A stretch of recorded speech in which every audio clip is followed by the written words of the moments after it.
Hello, before starting this video, I request you to share your feedback in the comments below. That's the only way I can know how to improve, so please do it. And back to the video. Hi, Speed. My name is Frankie. I'm a huge fan of Minecraft, and I've been playing for about 2 years now. Every day after school, me and my friend John would always play on his private server. He was a bit of a noob at Minecraft, but since he was pretty rich, he decided to buy a private server so we could play multiplayer survival, along with my friends, Vincent and Brady. One day, we all were in a group Skype chat, and we were working on a huge survival city that we were in the process of building for at least 8 months. We were really proud with how it turned out. It was located in a desert, so we appropriately named our city Drybones. All of a sudden, while we all went to grab supplies to finish the hotel that we were working on, John noticed something strange in the chat. The only plugins that we had on the server were essentials, along with some plugin that Brady found called Social Spy. Thanks to Social Spy, it seems that someone named player.number303 used the command stop. Now, John suffers from major anxiety. I've known him since preschool, and he's always been a really insecure person, so when he saw that a so-called non-existent player tried to shut down the server, he immediately thought that it was a hacker. At first, I thought it was just a bug or something, and that he was being paranoid, but I reminded myself that this was a private server. I set up the plugins for him and such, and I kept his server whitelisted since he didn't know how. There was no way anyone could join except us. I checked the server control panel, and it showed we were the only ones on the server. I was getting a bit confused. We all decided to just ignore it and continue on with our survival.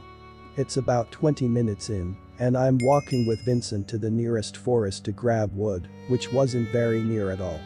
All of a sudden, we see a white figure in the distance of the desert.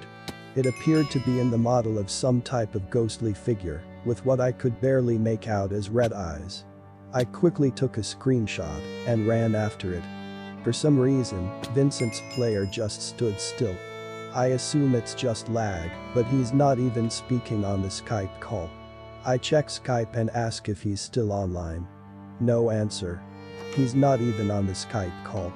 By now, Brady is just ignoring us and concentrating on the hotel, and John is freaking out. I can hear the shakiness of his voice. Anyhow, I open up Minecraft again to see that the white figure disappeared and Vincent disconnected from the server. I try calling him on my phone, but no answer. It goes straight to voicemail. I try texting him, but the texts don't deliver. John's getting worried to the point where it sounds like he's about to cry. Brady isn't even listening to us, he's not aware of the situation at all. I finally get his attention, and he finally realizes how peculiar this problem is. He TPS to me and helps me search for the white figure. Now, John's hysterically crying, thinking that the hacker killed Vincent or something. Suddenly, my screen starts glitching. It's not normal for Minecraft to bug out like that. It looked like it was corrupted or something. If that's not bad enough, the chat starts spamming objects successfully summoned by player.number303. I look at the Skype chat and realize that someone has joined the call. It does not have a username, nor did we get any notification of someone getting added to the call. John's just watching this all happen. His voice is shaking, and I can hear him sniffling. Honestly, I was starting to get a little freaked out myself. Brady seemed to leave the call and disconnect from the server, possibly out of boredom. I'm trying to calm John down, but he simply repeats, "I can't take this. This is too much for me." The anonymous Skype caller finally puts Fasicum on. It's too dark to see anything. John gets too overwhelmed and leaves the call and server. I don't blame him. If he stayed any longer, he'd probably have a mental breakdown. It's just me and this anonymous player. I ask if there's anyone there. I hear a faint voice saying something like "make a wish."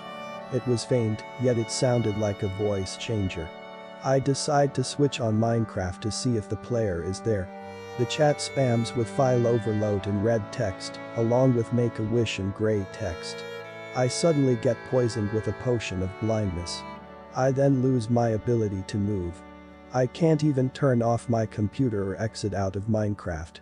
This player then runs up to me. It seemed to have a ghostly skin on, with red eyes and a white parka. The chat then says one more thing. Make a wish and say goodbye to your friends. The Skype call drops and somehow exits out by itself, and the player runs up to me and hits me.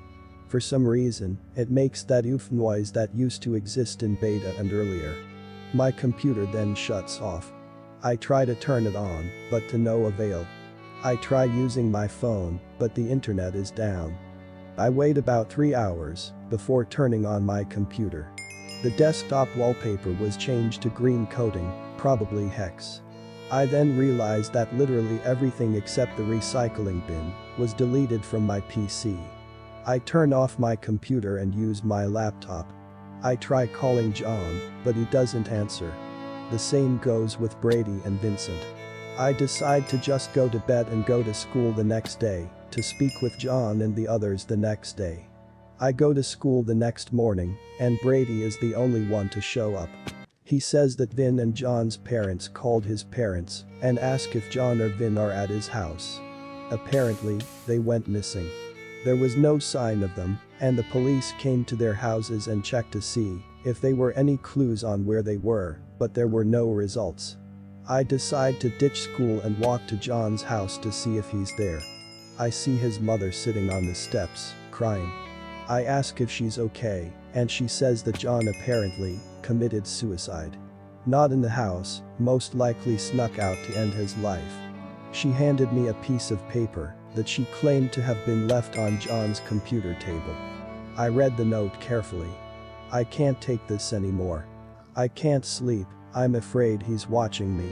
I can't live like this knowing that someone is after me, wanting me to die a slow, painful death. I'm sorry Mom, I love you. I started to cry a bit when I read those last few words. I checked the back of the paper, and written on the corner in very small text was that familiar phrase, make a wish. After about 20 minutes of comforting John's mother, I leave to go check on Vincent. His dad's car is in the driveway, but no one is home. Not even his dad. I sneak in the house, and what do I see in the bathroom? Written on the mirror in red marker are the words make a wish. That was when I realized that these weren't just coincidences. This was a serious issue. Not just some hacker, but someone who is mentally torturing his victims and causing them to so-called disappear. If you get this email, speed, and if you ever encounter 303 again, I want you to quickly close out of your Minecraft and shut down your computer. I don't want you to end up like Vincent or John. Please be careful, if I get more information, I'll contact you immediately. Good luck.